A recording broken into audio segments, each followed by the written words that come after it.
Avez-vous déjà pensé au nombre de choses qu'on sait, mais surtout au nombre de choses qu'on sait pas? J'appelle Pierre-Luc Racine, puis moi, dans la vie, j'adore être surpris. Et c'est pour ça que dans mon show, Pierre-Luc Racine veut être surpris, j'invite un invité, puis il vient me parler de sujet pendant 30 minutes, où le podcast s'arrête lorsque il me surprend plus. Et heureusement pour nous, aujourd'hui, mon invité, c'est Fred Saint-Gelais. Fred, qui est un de mes amis personnels, qui a fait la musique de Marie-Mé, il a fait la musique de Marc Dupré, Ludovic Bourgeois, toute Ramdam, et aussi le thème de Trois-Bières, le podcast nominé 2 fois Olivier, les amis. Et il est venu me surprendre avec son sujet qui est comme unique, quasiment à lui. Il n'y a pas grand monde qui ont vécu ça. Il a réussi à passer un week-end complet dans la demeure de Céline Dion et René Angélil en Floride. Fait que c'est plein d'histoires de choses qui se peuvent pas, mais qui finalement se peuvent, ils sont arrivées. Fait que c'est vraiment surprenant, je l'aime beaucoup. Bonne écoute.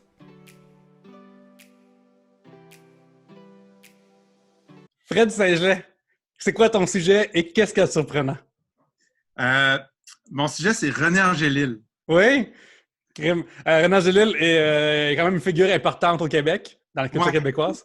Ce qui est surprenant, c'est que j'ai passé 3 jours avec René et Céline, puis que j'ai aucune anecdote sur Céline, mais que j'ai des anecdotes pour des années juste en rapport à René. Crime. René Angélil, ce que je sais sur lui, c'est que... Mais t'as peu. oui.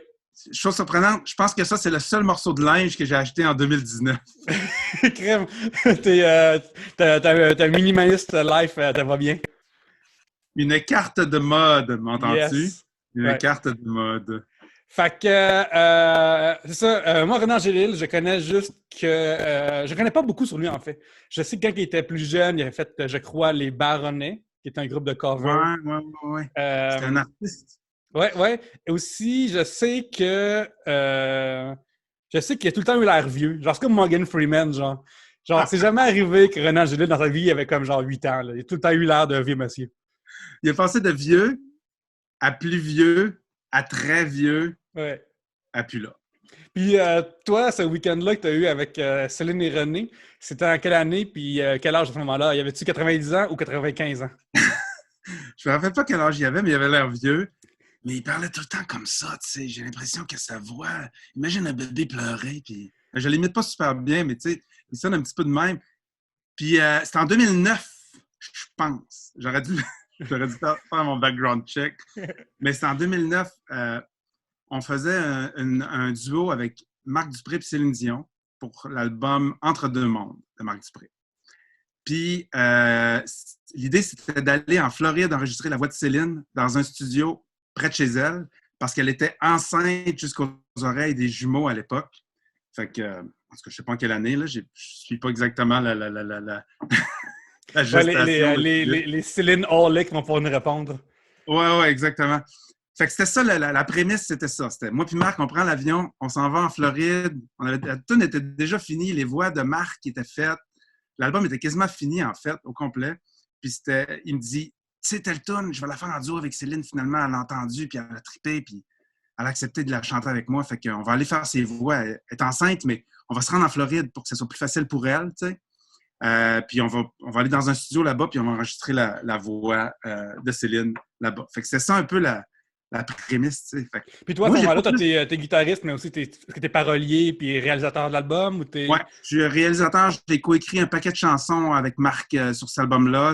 J'avais déjà travaillé avec lui pour l'album précédent pour quelques chansons, mais c'est le premier album que j'ai fait au complet pour Marc Dupré en tant Ok, que c'est bon. réalisateur, auteur, compositeur. Fait que là, toi, t'as affaire là-bas en tant que réal et guitariste. Voilà. Fait que c'est moi qu'il faut qu'il enregistre la voix de Céline. Fait que tu sais, c'est déjà... Je veux dire, pour un réalisateur, pour n'importe quel musicien, enregistrer la voix de Céline, tu sais, après ça, c'est fini, tu sais. Ouais, depuis Quand 2009, t'enregistres man. Je pense Céline, quoi, Fred Saint-Gelais, il se passe rien avec toi parce que t'as topé, man. T'as topé. topé. T'as topé. Comme quand on dit peak early en anglais, j'ai plafonné tôt dans ma carrière, tu sais.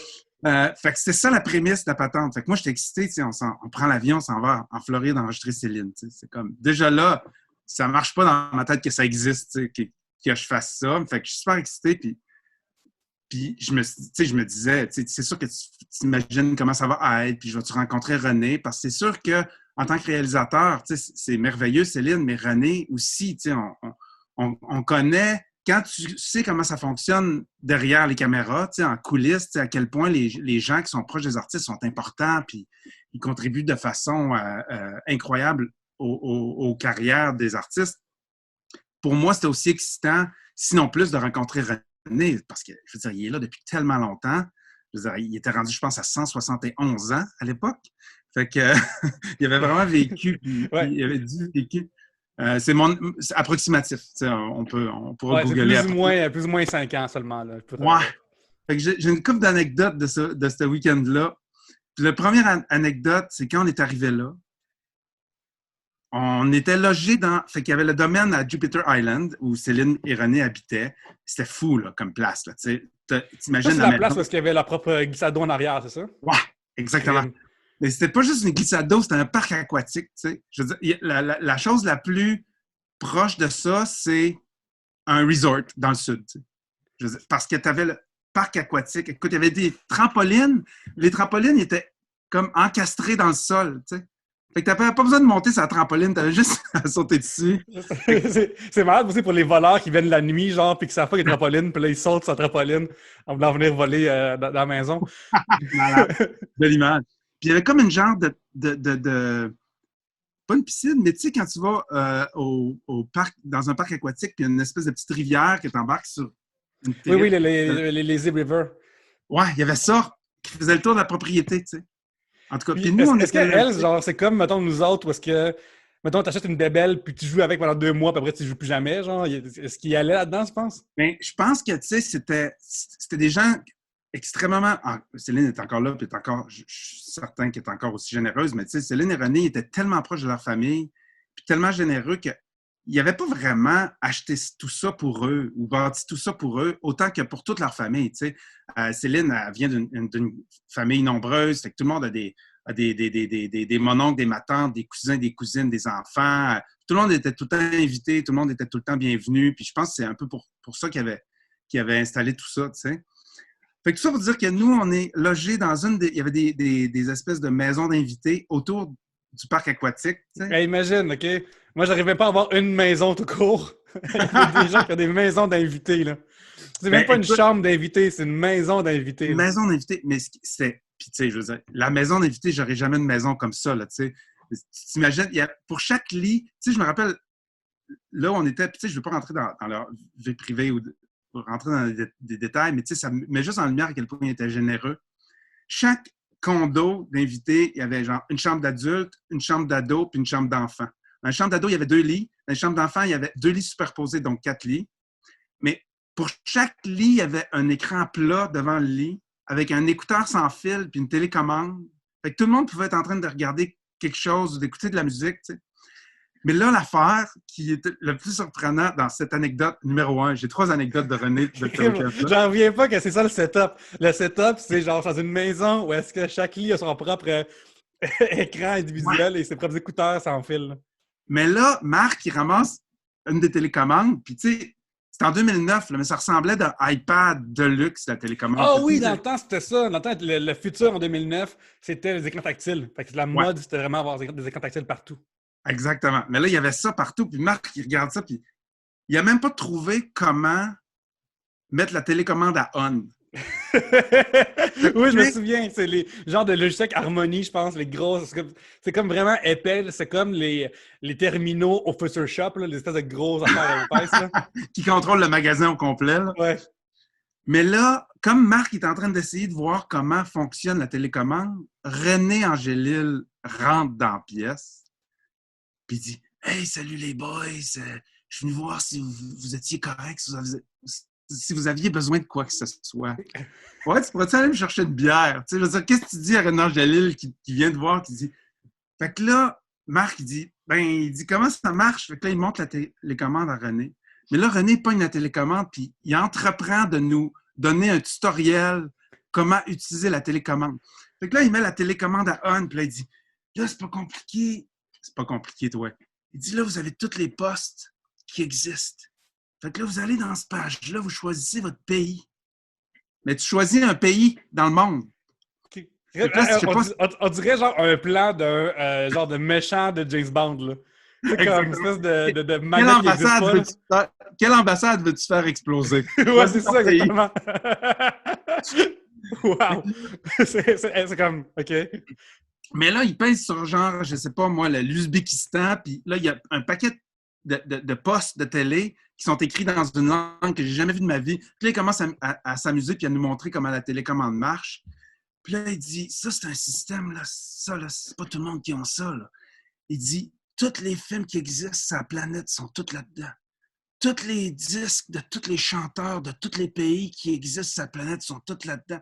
Fait que là, il dit, demandez-moi quelque chose. Fait que moi, je me rappelle, j'ai demandé, si on veut voir le film L'incroyable homme qui fond, fait que là, il pèse un piton, il dit, L'incroyable homme qui fond. Là, le cover de. Ça, c'est un vieux film de série B des années 80 que je me rappelle quand je travaillais dans un club vidéo quand j'étais jeune. On riait de la pochette. Tu avais une espèce de dude avec une mop. C'est Puis, bon, je vais la mettre à l'écran pour les gens qui sont là, qui n'ont pas à ouais, chercher. l'incroyable. The Unbelievable Melting Man. Quelque chose du genre. Mais c'était ridicule. Puis je me rappelle que j'avais pris en note mentale le nom du système. Je me rappelle pas c'est quoi, mais j'aime me dire que c'était Skynet. Shit. Skynet, il est méchant dans Terminator. Très, très bonne référence, Fred. Je suis d'accord avec Bon. ça.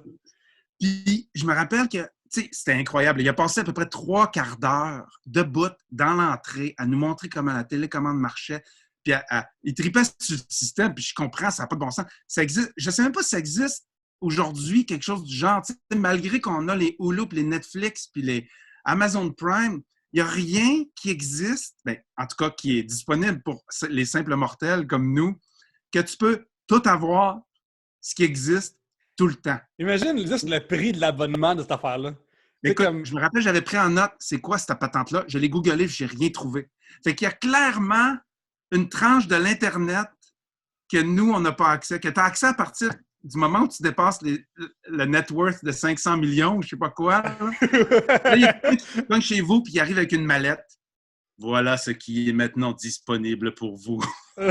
c'est weird parce que en fait, René, il est tellement familiarisé avec ça. On dirait qu'il a quasiment acheté la compagnie-là. On dirait qu'il tient à cœur cette planète-là, de manière dont on s'en parle. Là. C'est comme... Puis tu dis, ça n'a pas de bon sens. Puis à un moment donné, le lendemain, on s'est promené sur la propriété. René nous faisait visiter. Il s'est occupé de nous, mon gars, là. Parce qu'on était là 3 jours, parce qu'on ne savait pas exactement quand Céline allait se sentir en forme pour chanter. Elle était vraiment, vraiment enceinte. Ce n'était pas des caprices de vedette, mais vraiment pas. Fait qu'on était comme un peu en stand-by, puis écoute, on était bien, on avait les trampolines, puis les glissades d'eau, puis la piscine, tu sais. Fait que, mais là, il nous fait faire le tour, puis il y avait une bâtisse, écoute, il y avait un nombre, je ne sais pas combien de personnes de staff qui s'occupaient du terrassement, puis parce que c'est quand même, c'est un resort, là, tu sais. Il y avait une petite bâtisse qui était là, juste, il y avait un réparateur de cossins, tu sais. Fait qu'il réparait, s'il y avait une laveuse ou un blender ou une télé ou une télécommande brisée, il y avait un dude on staff pour réparer les affaires. Il y a comme un homme à tout faire stand-by. Là. Ouais. En tout cas, fait que ça, c'était vraiment... Mais ce qui est le plus hot, c'est que quand René a fini de nous montrer comment la télécommande marchait, il m'a dit, Marc, il l'a déjà, mais je vais t'écrire mon numéro de téléphone. Si tu as besoin de quoi que ce soit, tu m'appelles. J'ai gardé le papier longtemps, mais j'ai encore une photo du papier avec le numéro de téléphone à l'époque de René puis son nom. Puis encore aujourd'hui, je me dis, je peux pas croire, tu sais, j'étais un no-name total, mais le fait que j'étais là pour enregistrer Céline, puis j'étais un ami de Marc, puis je m'occupe de Marc. Il savait que j'étais qui, puis je l'avais déjà rencontré une couple de fois, puis il savait que c'était moi qui aidais Marie-Mé, puis qui écrivait des chansons avec elle, puis qui réalisait ses disques, mais tu sais, je veux dire, la façon dont il s'est occupé de moi alors que j'avais aucune signification dans sa vie, tu sais, c'est vraiment, ça m'a vraiment marqué, puis ça m'a, je pense que ça m'a influencé de la façon dont je traite le monde que je connais pas aujourd'hui, tu sais. Ouais, parce que, tu sais, mettons, il y a, je pense que, c'est quoi la citation déjà? Mais citation, genre, c'est comme, regarde comment est-ce que les gens traitent les gens qui leur, en guillemets, donnent rien. Tu sais, qui leur apportera pas plus. Tu sais, genre, dans la situation où tu es chez René Angélil, c'est vraiment toi qui as tout à gagner d'être ami avec lui ou d'être là. Il n'y a pas besoin d'être de même avec toi, là. Imagine quand tu es René Angélil, le pourcentage du monde qui existe avec lequel tu vas avoir des interactions qui n'ont rien à t'apporter versus qu'est-ce que toi, tu as à leur apporter. Fait que quand tu es dans une situation comme ça, c'est encore plus noble puis plus impressionnant de continuer à être comme ça avec les gens. Ouais, parce qu'il aurait pu, genre, être à son bureau puis jouer au poker tout le long, là.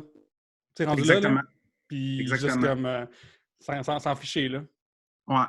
Fait que ça, c'est quelque chose qui m'a vraiment marqué. Puis encore aujourd'hui, je le raconte, puis je suis surpris, tu sais. Puis je parlais avec ma blonde, puis je me disais, je racontais le concept de ton émission, puis tu sais, je disais, c'est une bonne idée, mais qu'est-ce que j'ai vraiment de surprenant? Puis là, il m'est venu l'anecdote de René. Puis après ça, je me suis mis à repasser cette fin de semaine-là, puis j'ai dit, OK, juste ça, je pourrais faire 3 épisodes avec lui. Ouais, mais c'est fou parce que dans mon cas à moi, je croise pas de la richesse à ce point-là.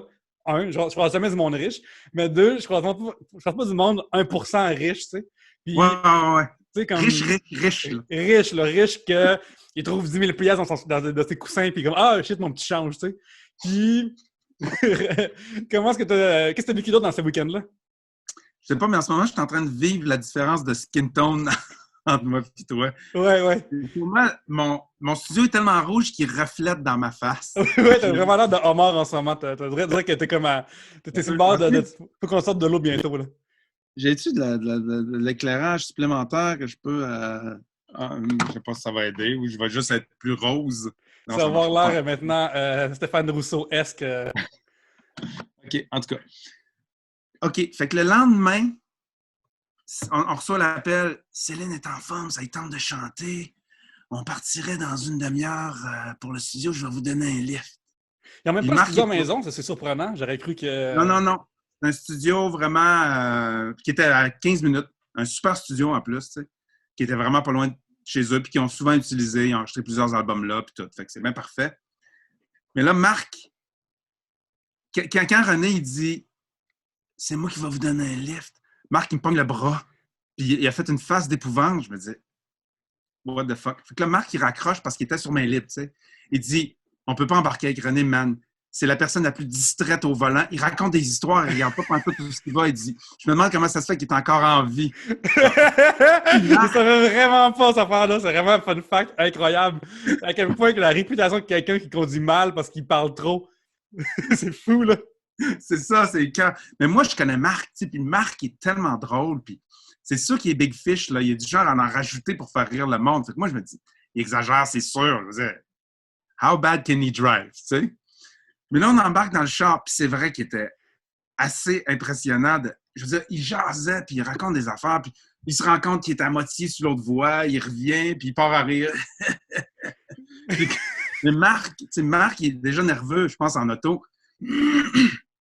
Marc était blanc comme un drap. Puis moi, j'étais là, puis j'étais juste, tu sais, je me baignais dans le moment. Tu sais, moi, je suis pas nerveux en auto, puis j'écoutais les histoires à René. Puis à un moment donné, il commence...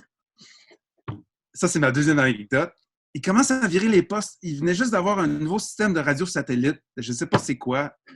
Il dit, ça, là, c'est merveilleux. Tu peux écouter toute la musique que tu veux. Tu t'en vas sur le poste 50, t'as juste de la musique des années 50. Donc là, il me met le poste 50, puis je sais pas qu'est-ce qu'il joue. Si tu t'en vas sur le poste 60, t'as juste de la musique des années 60. Mais là, il commence à monter les années, man, puis on est rendu dans les années 90, mais il faisait un par un de même.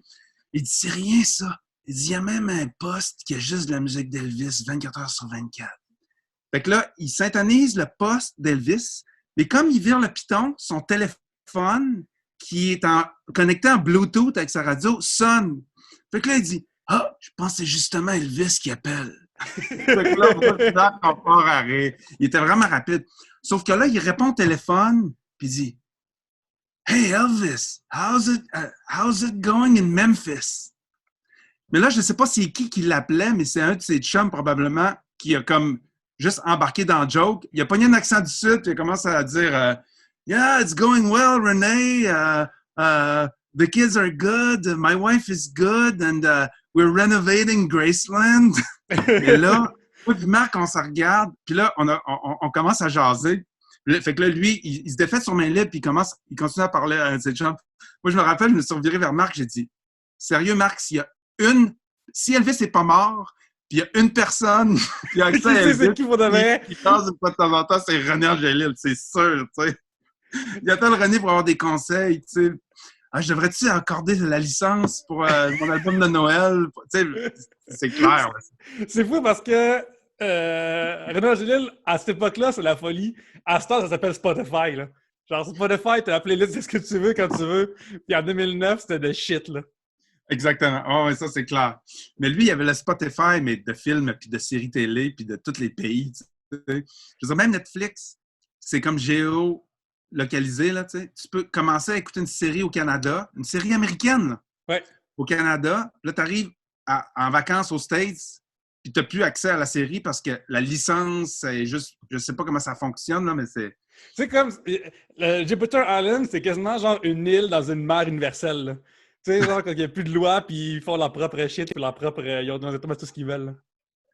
Oui, exactement. Mais c'est ça, c'est tous des multimillionnaires qui habitent là, là, tu Mais sais. je suis surpris que René Mais, conduise lui-même. J'aurais cru que rendu là, il aurait pu avoir un chauffeur qui aurait. ouais. Ça veut pas dire qu'il n'y en a pas, tu sais, des fois. Je veux dire, s'il est à New York ou whatever, mais tu sais, il faisait vraiment tout, puis il faisait vraiment tout à un point tel que là, on s'en va finalement au studio. On se rend au studio, par miracle. Ouais. Puis on reste en vie, c'est cool. On arrive au studio, puis c'est fou à quel point René est impliqué. Il est là pendant. Fait que là, on s'installe pour enregistrer les voix de Céline. Céline était déjà au studio parce qu'il y avait des voice-overs enregistrés pour une station de radio, je ne sais pas quoi. Mais René, il est là pendant l'enregistrement de la tune. Puis tu sais, on rit, il était chanteur dans un groupe quand il était jeune, mais il a vraiment une oreille musicale incroyable. Puis j'avais entendu dire qu'il était souvent là en studio quand Céline enregistrait, puis il coachait Céline. Tu sais, je veux dire, coacher Céline. Premièrement, tu te dis, il n'y a personne qui a vraiment besoin de coacher Céline, mais il est Puis numéro vraiment là. 2, le gars qui parle comme ça, il va coacher Céline. Tu sais, c'est comme, Exactement. c'est pas genre, comme, OK, Adèle va donner des trucs un petit peu au pire, tu sais. C'est pas genre, le Ouais, gars qui parle il comme y a de la ça. misère à parler. Ouais. Fait que là, tu devrais faire la note. Non, mais c'est surtout au niveau de l'émotion. Mais tout le long qu'on enregistrait la toune, tu vois qu'il était là puis qu'il écoutait de façon. Puis c'était pas une question qu'il nous faisait pas confiance ou quoi que ce soit, mais il était là pour s'assurer que Céline était à son meilleur puis que le réalisateur, il ne va pas la dénaturer, tu sais. Parce que le réalisateur, on entend toutes des affaires dans notre tête, puis on a toute une vision. Mais lui, il est comme là pour s'assurer qu'il y a une espèce de standard de qualité, puis une espèce de couleur propre à Céline. Puis Céline, elle a plein d'espèces de twists dans sa voix, que des fois, elle place son son plus dans le nez, des fois plus dans la gorge. Puis tu sais, c'est pour ça qu'elle est facile à imiter. Mais en même temps, il y a beaucoup de réalisateurs qui se disent « Ah, qui essaie de me le faire moins dans la gorge. » Puis lui, c'est comme « Non, c'est ça le son à Céline. Il faut qu'elle chante de même, il faut qu'elle chante. » Puis il comprenait que toutes ces espèces de petites particularités-là, ça avait contribué à la couleur de Céline puis à son aspect unique. Puis, tu sais, il était là pendant toute la session, puis il essayait pas de tu sais, c'est facile à voir quand un gérant là, qui essaie de s'improviser spécialiste. Là, je l'ai vécu 1 million de fois. Là. Mais lui, il était... Donne-moi un exemple d'abord d'un gérant qui s'invente spécialiste ou qui veut trop Ben, se mettre dans le je ne studio, là.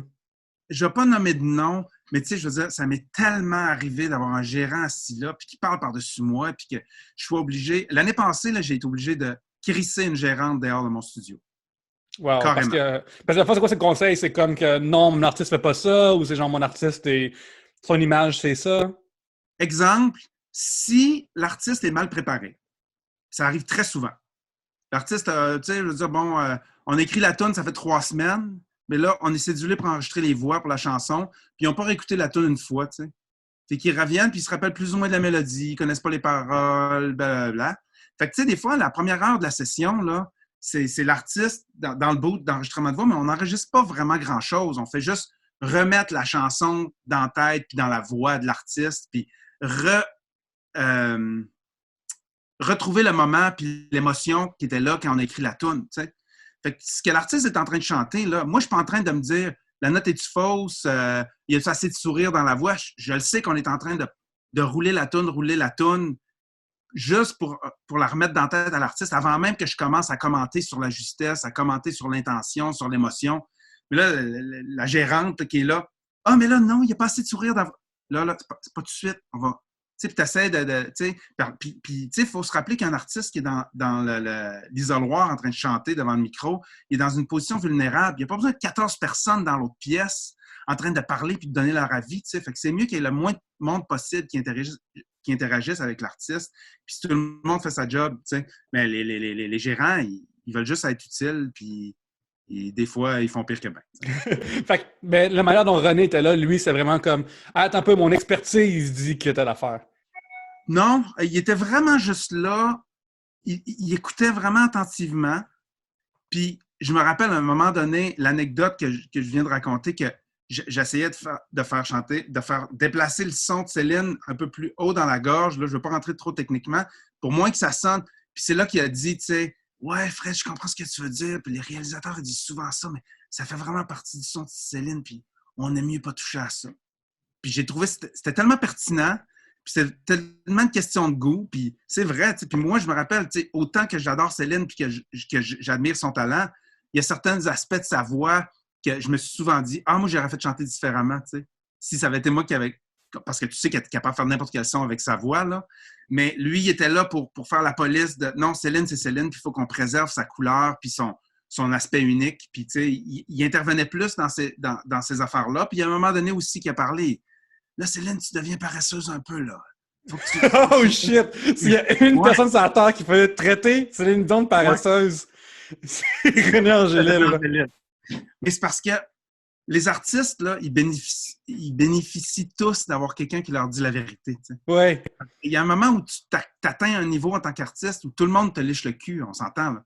Tout le monde se met en ligne pour te dire à quel point tu es beau et à quel point tu es fin. Mais c'est là que ça devient encore plus important d'avoir au moins une personne qui te dit les vraies affaires. Puis moi, je l'observe, tu sais.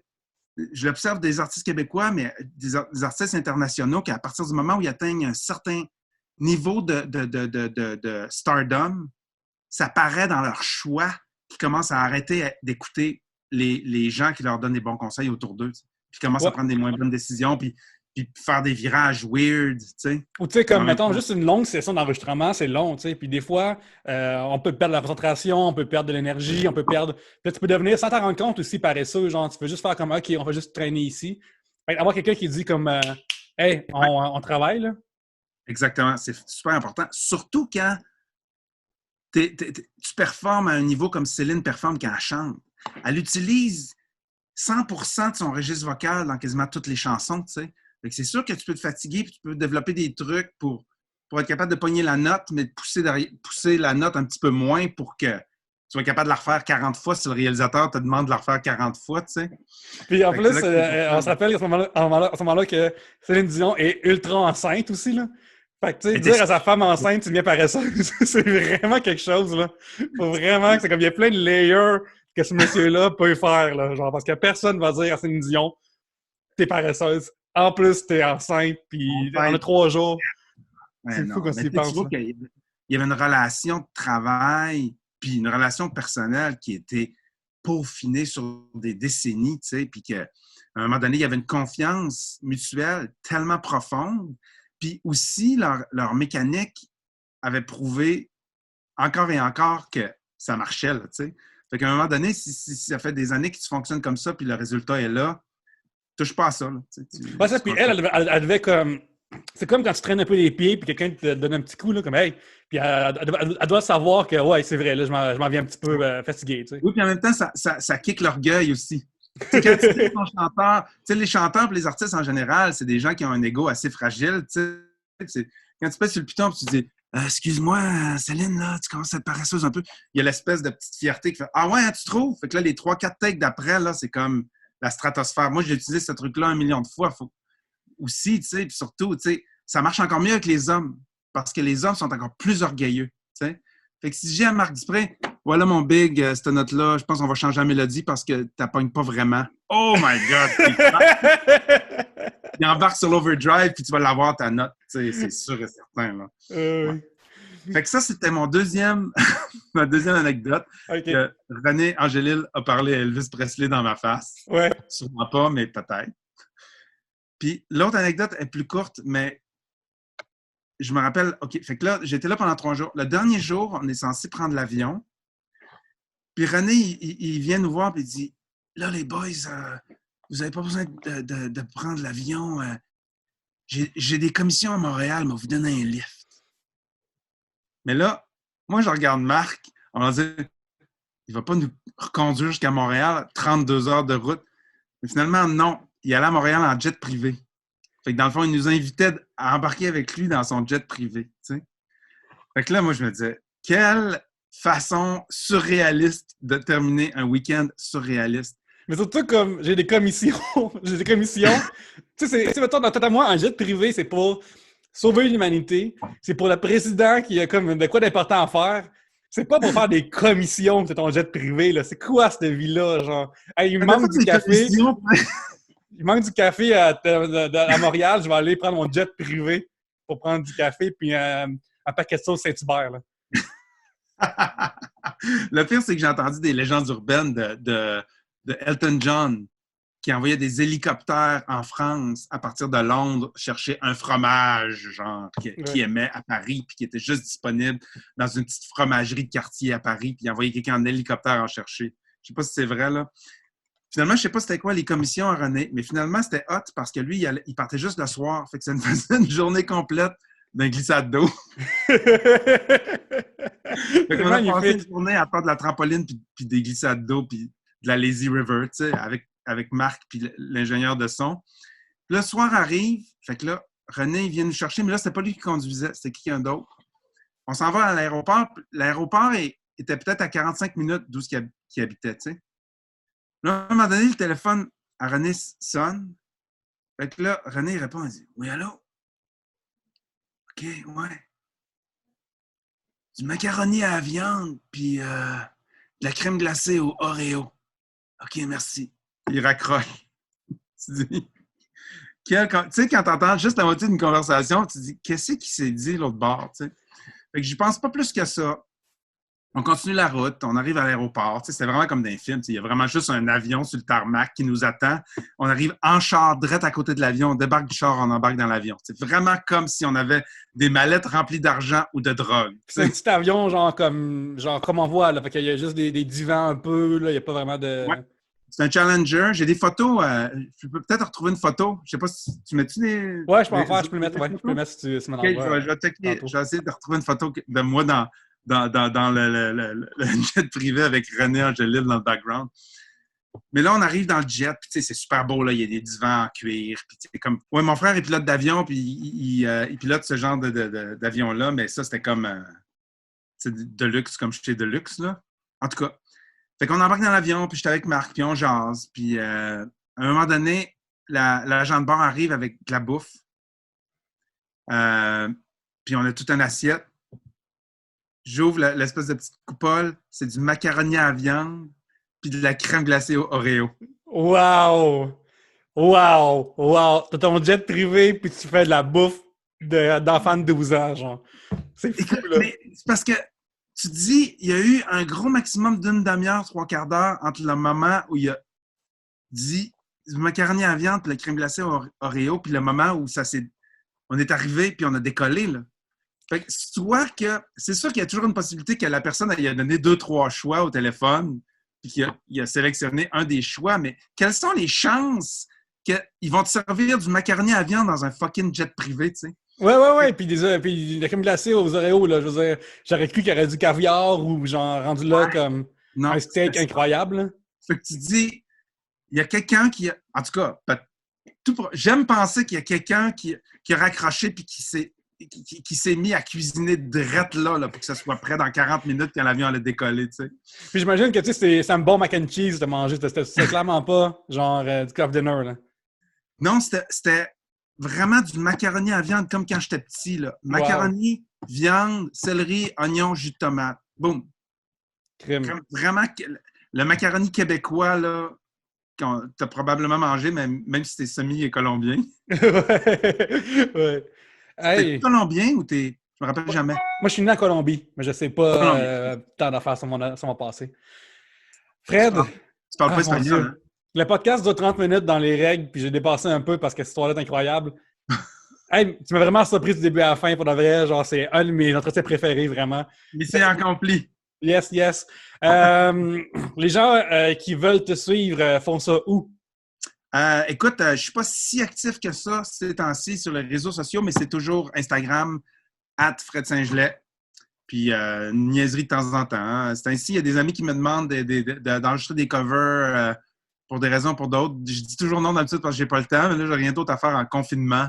Fait que je vais chanter une tune de temps en temps, je vais poster des niaiseries, puis ça ressemble à ça. Super. Merci pour le monde qui écoute en ce moment. Vous pouvez me suivre sur Instagram aussi, commercial Pierre-Luc. Et sur Facebook, Pierre-Luc Racine, c'est mon nom dans la vraie vie. Et sur Facebook aussi. Fait que tu peux me liker là-dessus.